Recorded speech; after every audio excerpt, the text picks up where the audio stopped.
মার্কিন president Donald ট্রাম্পের সাথে উত্তেজনা বৃদ্ধির মাঝেই দ্রুতগতিতে পরমাণু অস্ত্র তৈরির কাছাকাছি পর্যায়ে পরিশোধিত ইউরেনিয়ামের মজুদ বাড়াচ্ছে ইরান। এ নিয়ে গভীর শঙ্কা ও সতর্কতা জানিয়েছে জাতিসংঘের পরমাণু পর্যবেক্ষণ সংস্থা IAEA।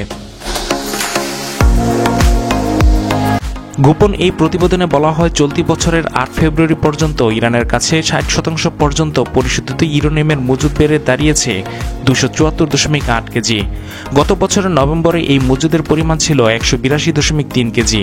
এত অল্প সময়ের মাঝেই নাটকীয় গতিতে ৯২.৫ কেজি মজুদ বাড়িয়েছে তেহরান। এর আগে আগস্ট পর্যন্ত এই মজুদের পরিমাণ ছিল ১৬৫.৭ কেজি। IAEA জানায়, পরমাণু বোমা তৈরির জন্য প্রয়োজন ৯০% পরিশোধিত ইউরেনিয়াম, কিন্তু খুব সহজেই ৬০% পরিশোধিত ইউরেনিয়ামকে ৯০% পর্যায়ে উন্নীত করা সম্ভব। সেদিক থেকে কারিগরিভাবে পরমাণু বোমা তৈরি থেকে স্বল্প দূরত্বে আছে তেহরান। গোপন ওই প্রতিবেদনে আরও বলা হয়, বর্তমানে সারা বিশ্বের মধ্যে ইরান পরমাণু অস্ত্রবিহীন একমাত্র দেশ যার কাছে এত বেশি পরিমাণ পরিশোধিত ইউরেনিয়ামের মজুদ আছে। ৬০% পরিশোধিত বা ৪২ কেজি পরিমাণ ইউরেনিয়ামকে ৯০% উন্নীত করা হলে তা দিয়ে একটি পরমাণু বোমা বানানো সম্ভব। সেই হিসাবে বর্তমানে ইরান চাইলে অনায়াসে ৬টি পরমাণু বোমা বানাতে সক্ষম। বিভিন্ন সূত্রের বরাতে গণমাধ্যমের খবর বলছে, ইরান ইউরেনিয়াম সমৃদ্ধকরণকে ৬০% বিশুদ্ধতায় নিয়ে যাচ্ছে।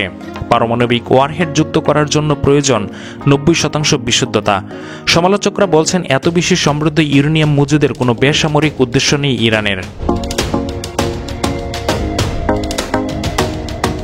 গোপন ওই তথ্য অনুসারে ৮ ফেব্রুয়ারি পর্যন্ত ইরানের কাছে বিভিন্ন মাত্রায় পরিশোধিত মোট ইউরেনিয়ামের মজুদ ৮,২৯৪ কেজি। নভেম্বরের পর মজুদ বেড়েছে ১,৬৯০ কেজিরও বেশি। ইরান যেন কোনোভাবেই পরমাণু অস্ত্রধারী হতে না পারে, যে কোনো মূল্যে তা ঠেকাতে তৎপর যুক্তরাষ্ট্র। এ লক্ষ্যে দেশটির উপর আরও কঠোর নিষেধাজ্ঞা আরোপ ও সর্বোচ্চ চাপ প্রয়োগের পথ বেছে নিয়েছে মার্কিন প্রেসিডেন্ট ডোনাল্ড ট্রাম্প। একই সাথে তেহরানের সঙ্গে আলোচনা আগ্রহ প্রকাশ করেছে যুক্তরাষ্ট্র। তবে এর আগে চুক্তি থেকে বেরিয়ে যাওয়ার অভিযোগে ইরানের দিক থেকে এ ব্যাপারে তেমন কোনো সাড়া মিলছে না। বলা চলে, যুক্তরাষ্ট্রসহ পশ্চিমা দেশগুলোর আপত্তি উপেক্ষা করছে তারা। একই সাথে কোনো ধরনের চাপের কাছে মাথা নত করে সমঝোতায় যাবে না বলে হুঁশিয়ারি দিয়েছে ইরান। তবে তেহরান বারবার দাবি করছে তাদের পরমাণু কার্যক্রম শান্তিপূর্ণ। বিপরীতে পশ্চিমারা বলছে, কোনো বেসামরিক প্রয়োজনে এত উচ্চ স্তরের ইউরেনিয়াম মজুদ করার ভিত্তি নেই। সব বাধা উপেক্ষা করে ইরান পরমাণু অস্ত্র বানানোর চেষ্টা করলে প্রয়োজনে তাদের পরমাণু স্থাপনায় হামলার হুঁশিয়ারি দিয়েছে যুক্তরাষ্ট্র ও ইসরায়েল। যে কোনো দিন হামলা হতে পারে, এই আশঙ্কা ক্রমেই বাড়ছে।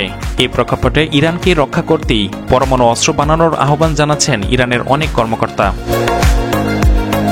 এদিকে পশ্চিমাদের সাথে ইরানের পারমাণবিক কর্মসূচি সম্পর্কিত চুক্তি joint comprehensive plan of action ঘিরে যে জটিল পরিস্থিতি সৃষ্টি হয়েছে, এ ব্যাপারে তেহরানের সাথে অভিন্ন অবস্থান গ্রহণের কথা জানিয়েছে রাশিয়া। ইরান সফরকালে রুশ পররাষ্ট্রমন্ত্রী সের্গেই ল্যাভরভ এই অভিমত প্রকাশ করেন।